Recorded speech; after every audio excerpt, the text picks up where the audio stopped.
Welcome to APTS 5 news. కోసిగిలో శ్రీరామనవమి వేడుకలు. ఆది దంపతులైన సీతారాముల కళ్యాణ వేడుకలు కర్నూలు జిల్లా కోసిగి మండలంలో భక్తులు భక్తి శ్రద్ధలతో జరుపుకున్నారు. వేకువజామునే కోసిగిలోని రామ మందిరం నందు భక్తులు ప్రత్యేక పూజలతో పాల్గొని శ్రీరామ ధ్యానంలో తరించారు.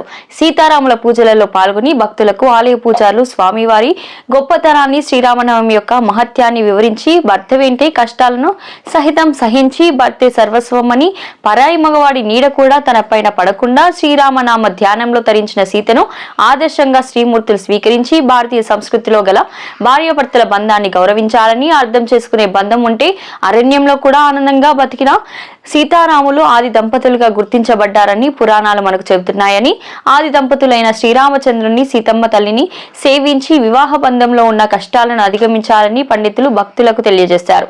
శ్రీరామనామాన్ని జపించడంతో మన సకల పాపాలు తొలగిపోతాయని, భారతీయ సంస్కృతిలో శ్రీరాముని పాత్ర ప్రత్యేకమైందని, కష్టాలను ఎదుర్కొనడంలోనూ తల్లిదండ్రులను గౌరవించడంలోనూ బాధలను మనం భరించి మన వారికి ఆనందం పంచడంలోనూ శ్రీరామచంద్రుని ఆదర్శంగా తీసుకోవాలని ఈ సందర్భంగా శ్రీరామనవమి సందేశాన్ని ఆలయ పూజారులు అందించారు.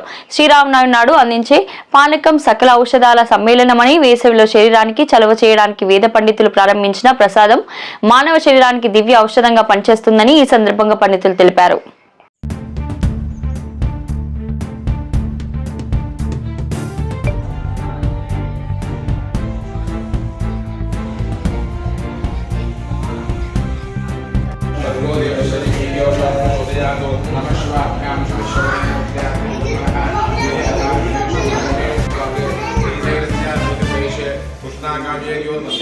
कृष्णा